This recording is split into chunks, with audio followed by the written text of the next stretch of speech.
de partes no Instituto Médico Legal. A declaração de óbito é feita lá. E há um problema muito sério que teria que ser verificado.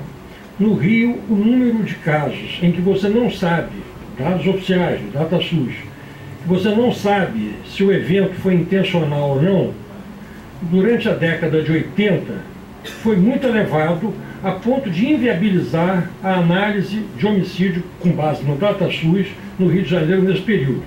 Tem vários artigos publicados pelo pessoal da Fiocruz e de outras áreas demonstrando isso. Então, eu acho que nesse caso seria muito interessante, eu estou tentando fazer uma ligação aí com a intervenção do Edmilson, e que eu chamei num trabalho meu de números representações. Né? Porque, na verdade, né, uma coisa é você ter estatísticas de preços, você ter, por exemplo, um índice de preços. Os preços, supostamente, você pode ter até mesmo digamos, um levantamento completo dos preços, por suposto, né, de uma área inteira da economia. Né? Por exemplo, em todas as mercearias você pode verificar o preço do Nescafé, vamos supor. Né? Nesse caso, esse tipo de estatística que nós trabalhamos, né, ela passa por um conjunto de interpretações classificatórias de diferentes tipos, médico-legais, jurídicas, etc. E mais, né, essas classificações são reclassificadas pelo Ministério Público e assim por diante. As estatísticas não acompanham esse processo. Elas ficam, em grande parte, paralisadas ainda na etapa preliminar, né, aquela primeira interpretação. Né? Eu achei estranho você ter um volume baixo de homicídios em Salvador durante um certo tempo, depois você tem um aumento gradual, e depois você tem uma queda abrupta. Né? Isso, em termos de homicídio, é um pouco difícil, entendeu? O homicídio ele tem padrões, ele não cai de uma hora para outra. Né? E isso realmente faz a gente desconfiar desses dados. Né? Isso é um ponto que eu fiquei aqui pensando, né? O quanto nós, efetivamente, devemos ter cuidado com esse material. Infelizmente, nós temos que trabalhar com isso, né? Não temos muitas outras alternativas. Agora, eu acho que a gente pode, e um método interessante também de encarar esse tipo de problema, né, é o que os norte-americanos fazem, que é o self-report. É você trabalhar com survey junto às famílias, por exemplo, de vítimas, e com isso você conseguir reconstituir dinâmicas desses homicídios que a própria polícia não consegue reconstituir. Nós sabemos que no Brasil a taxa de esclarecimento dos homicídios oscila em torno de 10% a 15%. Isso significa que nós não sabemos o que acontece com 90% dos homicídios. Esse é um campo propício para a especulação.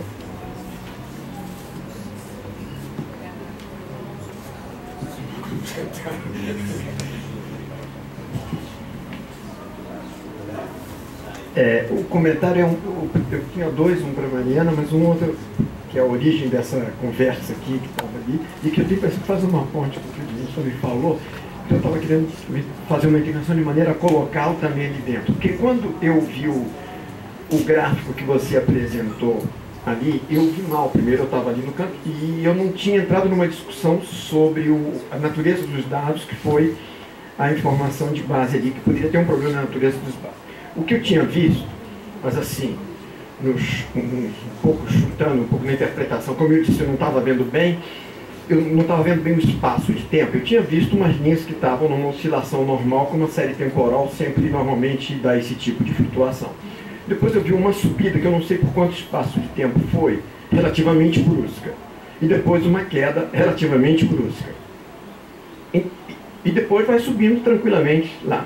Se a gente tivesse aplicado uma série temporal interrompida naquele momento, aquela subida brusca, assim, sem olhar para a natureza dos dados, só brincando assim com a interpretação possível. A interpretação que eu dei na cabeça, uma subida brusca vai ter uma caída brusca. É uma expectativa aí puramente estatística das subidas bruscas. Alguma coisa aconteceu aqui, ou dado alguma coisa, que levou a essa subida, E se o espaço de tempo não é suficientemente prolongado, normalmente a gente utilizava um espaço de 5 anos para poder achar que tinha alguma coisinha ali mais ou menos nova aparecendo, deu uma queda embaixo. Então a queda não teria surpreendido. O que teria me surpreendido, o que teria me aparecido como fenômeno estranho, teria sido aquela subida. O que me fez levar foi toda essa reflexão, o que a gente está fazendo com os números também com isso. O que teria me surpreendido teria sido aquela linha de cima, que eu ia perguntar como é que subiu assim, estando ali, caiu, voltou back to normal. E depois então aparece um outro problema, que é a subida lenta para lá. Mas a intervenção do Nietzsche então foi lá, falei, não, mas aqui tem problema de dado. Falei, bom, aí eu calo a boca, porque isso aí eu só estava vendo o quadro. Então eu acho que aqui tem dois problemas. Eu acho que tem um problema de dado, de verificação do sentido dos dados, o que está se querendo significar, e tem um problema de interpretação da série temporal como tal, quer dizer, o que fez que isso subiu, porque se a subida é muito brusca, a queda é esperada, pelo menos como expectativa, né? Porque a gente fica perguntando, a menos que tenha acontecido alguma coisa de completamente, uma nova estabilidade, mas aí a gente teria que ver nos anos seguintes que a partir dali ficou em cima. Mas não ficou, subiu, ficou um pouquinho e deu uma queda. Então ficou com esse problema. Bom, isso depois então eu passo a bola aí para você, porque eu gostei muito da reflexão e dessa problematização que você fez da maneira que a gente trabalha com esse negócio. Com relação ao teu tema, Mariana, eu gostei inclusive daquela utilização da noção do framer que você fez. Eu tinha uma pergunta, porque eu não conheço a autora que você citou, que trabalhou sobre a noção de frame depois. E eu fiquei me perguntando se ela fez uma adaptação do conceito do Goffman no frame analysis, ou se é uma outra criação da noção de frame, porque entre as duas aparelhagens conceituais, quer dizer, aquela que eu utilizei do Medium e essa nova que você está explorando aí do frame, o meu conselho é explorar a nova para ver o que dá, porque intuitivamente me pareceu que essa noção de frame talvez fosse um pouco mais adaptada ao tipo de... Não é que as duas sejam incompatíveis. Em sociologia, frequentemente a gente tem esse problema, que a gente tem vários conceitos vizinhos que por uma parte da coisa, todos são bons, mas às vezes quando a gente vai num objeto mais específico, num problema mais específico, tem uma que fala um pouco melhor para algumas coisas do que outra. Então, eu tive a impressão, te escutando, que esse caminho novo que você está explorando aí, da possibilidade dessa noção de frame, talvez seja... mais interessante do que você está querendo dizer, porque tem mais coisa em volta, tem mais elementos que compõem esse campo de problemática, que é a noção mais geral que eu tinha utilizado antes no Medium Forma, que continua tendo uma certa utilidade, a sua utilidade, mas que talvez com relação ao teu objeto não fosse. Então a questão seria mais ou menos essa. Para encerrar, então vamos... O Michel, na verdade, o Michel me provocou a falar, eu ia deixar para falar amanhã na minha mesa, porque como um dos responsáveis pela produção do anuário, tem muito a dialogar com o Edmilson e acho que tem a ver a questão. Mas a fala do Michel me provocou para pensar assim, a gente tem um risco quando a gente vai pensar, que concordo, e o próprio Porter vai trabalhar na história da construção da objetividade, e como é que essa construção, na verdade, é histórica e política, e se a gente for trabalhar um pouquinho na discussão, por exemplo, até mesmo da ferramenta estatística, a teoria da probabilidade se deu porque, historicamente, os ingleses não permitiam que se fizesse censo demográfico. Então, foi desenvolvido. Então, agora, qual é o risco da gente assumir um hiperrelativismo em relação à questão das interpretações? A gente não ter a premissa para fazer a discussão da onde a gente tem. Então, assim, quando a gente está discutindo, a fala que nós temos, assim, eu vou dar um exemplo muito claro, Michel. Se a gente somar, por exemplo, o sistema de informações do Ministério da Justiça, todas as categorias que geram morte, mais as mortes pela polícia, nós temos praticamente o mesmo número do número de homicídios pelo sistema de saúde. Então aqui nós temos um fenômeno que está sendo medido por dois sistemas completamente distintos. Não, o INL não é distinto. Mas ele não é... O INL é da polícia. Sim, não, mas ele é medido na prática por diferentes instâncias, o boletim de ocorrência é uma coisa. Então, assim, a polícia está, no limite, a polícia é a fonte a primária de produção de dados. Mas o que a gente está chamando a atenção é que os sistemas estão dizendo o mesmo fenômeno. Você pode dizer que isso não seja a morte real.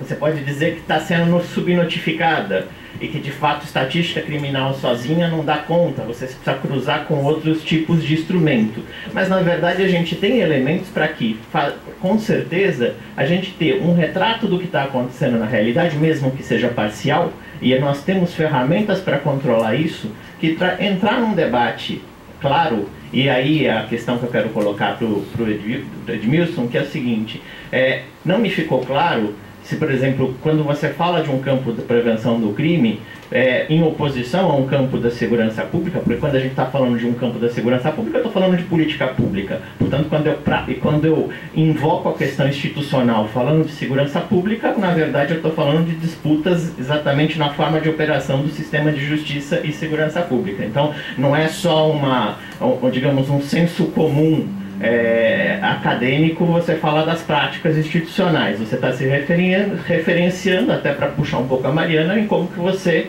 influencia via discurso de direitos humanos e democracia as práticas cotidianas dessa fonte primária de informação. Então não é algo completamente do senso comum, tem aí toda uma questão da disputa que ficou de alguma forma um pouco não ficou tão claro na sua exposição, até pelo pouco tempo que você teve, de que nós estamos em um campo que está sendo disputado. E ele está sendo disputado de algum modo, nós estamos aqui caminhando seja para a prevenção, seja para o enfrentamento, então os números acabam sendo apropriados dessa forma, e sendo apropriados. Mas a grande questão é como que o Estado está significando a questão do crime, da violência e da segurança pública. Então, quando a gente coloca isso, a gente tem, de um lado, de pensar como que nós estamos interpretando, mas, por outro lado, evitar o risco do hiperrelativismo. Porque, dessa forma, quando a gente não tem parâmetros, o que a grande questão do anuário ou de qualquer outra ferramenta é um parâmetro parcial, historicamente com filtros, com vieses, com objetivos políticos, mas o papel do cientista é isolar isso e tentar dar um parâmetro. E não me ficou um pouco claro essa questão fundamental sobre se a gente estaria caindo numa tentação ensaística ou versus uma tentação, né? Então, acho que essa um pouquinho. Vamos começar. Edmilson?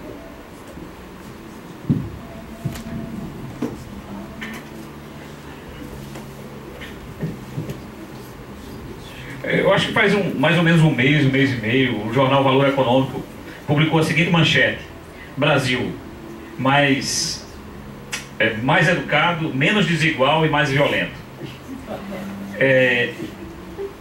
Bom, aquela manchete é fascinante para a gente pensar o país. Se você olhar para as políticas sociais, quer dizer, e para o crescimento da rede de ensino, o Nordeste foi a região mais beneficiada, né, nos últimos 10, 15 anos.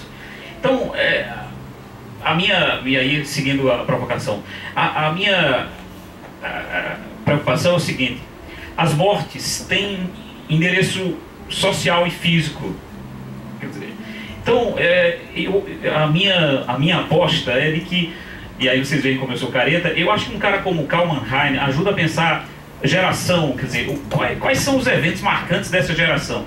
Tem um artigo do Carlos Antônio Costa Ribeiro que tenta pensar um pouco alguns dados demográficos da experiência geracional dessa rapaziada que está aí. Eu acho que é um bom indicador. Mas para mim tem uma coisa que é fundamental a gente pensar. A gente tinha que ver o que é que significou, o que é que tem significado a educação, a escola. E aí o Felson tem a teoria de que anos de escola são inversamente proporcional à exposição à criminalidade.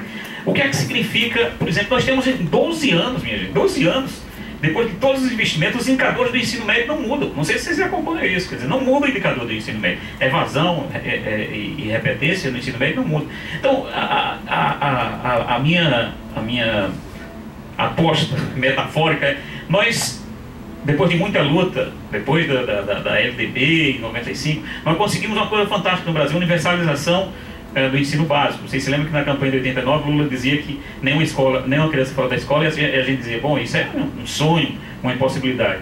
A gente conseguiu. Agora, quando acontece o que Florestan dizia em relação aos negros no Brasil, quer dizer, nessa obra que eu acho que é seminal da sociologia brasileira, a integração do negro na sociedade de classe. Qual é a semelhança? É que quando o negro se torna livre, essa sociedade competitiva, ele não tinha o que ele chamava de... Ele não tinha lido Bourdieu, ele chamava de pré-requisitos sociopsíquicos para navegar nessa sociedade. Quando a escola está ao alcance das classes populares, as classes populares não têm os pré-requisitos sociopsíquicos para navegar nessa sociedade, nessa escola. Ele, embora tenha uma dimensão geracional, a aversão ao poder, o prazer aqui e agora, que nós podemos dizer que são elementos geracionais, que pode ser o filho de vocês que estão aqui e o cara que mora na favela, tem essa experiência geracional, daí é importante levar em conta o Mannheim. Você não tem capital cultural, né, que possibilita enfrentar os anos atrozes do ensino médio. Quer dizer, então eu acho que nós temos que procurar em outros campos, já que temos endereço social e físico, geracional, procurar modelos, e aí não ter vergonha, eu diria, de fazer essas incursões macro-sociológicas. E aí tem uma outra dimensão, que é dos efeitos perversos, no sentido de não intencionais, das políticas chamadas de inclusão social. O que elas significam em redefinição do lugar das pessoas dentro do ambiente familiar, em especial nas classes populares. Quer dizer, do meu ponto de vista, nós teríamos que pensar sobre o que é a experiência geracional nessa década, não é? A experiência dessa geração e com aquilo que também não é contrário à expectativa do Karl Mannheim, que é ele não ao contrário de uma leitura positivista baseada na biologia, ele levava em conta a dimensão de classe e o definidor para ele eram acontecimentos históricos, como ele diria, eventos históricos que moldavam a geração. Eu acho que é uma boa aposta. Renato, eu acho que é uma conversa para a posterior, mas de maneira nenhuma, nem ensaísmo, e ao contrário, eu acho que os dados são fundamentais. O que eu me preocupei aqui foi o seguinte: nós pensamos com esses dados e nós deveríamos também pensar como nós pensamos esses elementos. Quer dizer, o que eu chamo de sociologia reflexiva da sociologia do crime. Esse é só o desafio. Mas é algo em construção, quer dizer, é algo que ainda está me desafiando. Obrigado. Então, sobre a pergunta do Álvaro, na verdade, a Arlene, ela usa um autor que chama Snow, que ele cria essa categoria, inclusive, de master frames, mas para pensar movimentos sociais. E aí o grande problema da história do frame, ainda para ser resolvido, é o seguinte: eu observando, agora que eu estou prestando atenção nesse tema há um certo tempo, inclusive até eu estou estudando Comissão da Verdade, então eu também vejo movimentos sociais de direitos humanos, não necessariamente ligados só à violência, mas também ligados, por exemplo, à questão de direito à verdade, etc. O problema é que, quando a gente pensa em movimentos sociais, esse tipo de categoria funciona. Por quê? Porque eu realmente se observa realmente uma ressignificação do olhar do mundo. O problema é e os outros sistemas. O que a gente faz com o sistema jurídico? O que a gente faz com a política? Você não tem reenquadramento. E aí como é que você tematiza direitos humanos nessas esferas? Então eu continuo sem resposta para isso. E aí a ideia de médium continua sendo interessante, mas para a gente discutir. Bom, eu agradeço as perguntas. Eu acho que o texto funcionou, se incomodou o Michel Miss e o Álvaro. Eu acho que estou no bom caminho. O que é incomodar mesmo. Bom, eu vou começar pelo incômodo, né? Bom, os dados que eu tenho são esses. E a hipótese que eu levanto, eu acho que é interessante para discutir com esses dados, né? Ou seja, práticas de controle que geram descontrole. Práticas de controle que geram homicídios. Quer dizer, se aqueles pressupostos que eu fiz sobre o mercado de drogas fazem algum sentido, e esses dados servem como evidência para isso, qual o problema? Eu fiz os testes se poderia haver correlação entre os dados e tudo bem, normal. Eu fiz a lição de estatística bonitinha, né? Então eu não vejo problema não. E os dados qualitativos reforçam esses dados quantitativos. Eu só não tive tempo de trabalhá-los e expô-los aqui, e eu acho importante, do ponto de vista político, fazer essa afirmação, porque existem estudos no caminho contrário, ou seja, afirmando que aumentando o encarceramento se diminui o homicídio. Então eu acho importante politicamente afirmar o contrário também, mostrar evidências da mesma forma que os estudos que têm evidências, eles mostram quantitativamente, a gente conseguir mostrar isso também nessa linguagem. Não apenas na linguagem qualitativa, mas na linguagem quantitativa também. Uai, eu aprendi a usar esse negócio, não vou usar? Vou usar sim. Não tenho vergonha de usar estatística. Né? Quando bem usada, eu acho que a gente tem que usar. Né? Por isso que eu comecei falando da coisa dos provisórios, da coisa da superlotação, que eu acho que é um pouco disso daí que o Edmilson estava falando. Pegar uma coisa e falar, isso aqui, ó, essencializar, isso aqui é um problema do Brasil. Será que é mesmo? Vamos ver um número maiorzinho, vamos dar uma olhada num plano maior, vamos olhar mais de cima para ver se sustenta essa história. Né? E é claro, é um trabalho em construção, eu estou começando a ver também agora na região Nordeste, enfim, não é uma coisa que eu tenha acabado, mas assim, eu gostei bastante das provocações, né? Mas são os dados que eu tenho, e claro, tendo mais dados, a série histórica avançando, a gente vai poder comprovar se vai haver uma caída. Até agora não houve essa caída abrupta. A gente, na região metropolitana de Salvador, a gente tem em torno de 1.500, 1.600 homicídios por ano. É muita coisa. É muita coisa, né? Então, essas dinâmicas, de alguma forma, se sustentam. A pergunta do Batitucci, dos provisórios, é isso. O que eu quis mostrar inicialmente dos provisórios é que não é um problema essencialmente brasileiro. Claro que eu não fui em cada estado e, de fato, 50% é muita coisa. Agora, com relação ao tráfico de drogas, quase você não tem provisório, porque é tudo em flagrante, a maternidade é muito fácil e a condenação é muito... há uma certa agilidade processual grande, né, mais do que em outros tipos de modalidades criminosas. Então, não sei se... E eu tinha os números de provisórios e não consegui estabelecer nenhuma relação com nada. Né? Então, eu deixei um pouco para lá, essa história. Né? Bom, basicamente eu acho que era isso, né? Agradeço bastante as perguntas. Obrigado. Obrigado, Luiz. Obrigado, Alex, Luiz, Mariana, Edmilson. Amanhã, 8 horas, temos o credenciamento até as 9. Às 9 horas teremos a mesa Diálogos entre Brasil e Colômbia, Fronteiras e Violências na América Latina, que vai ser mediada pelo Luiz Fábio, com a participação do Zaire da Laga, da Miriam Rimeiro, do Lindomar Albuquerque, do Carlos Zarate e do Marcos César Álvares. Então, Álvares. Obrigado. E então, contamos com a presença de vocês. Obrigado. Boa noite.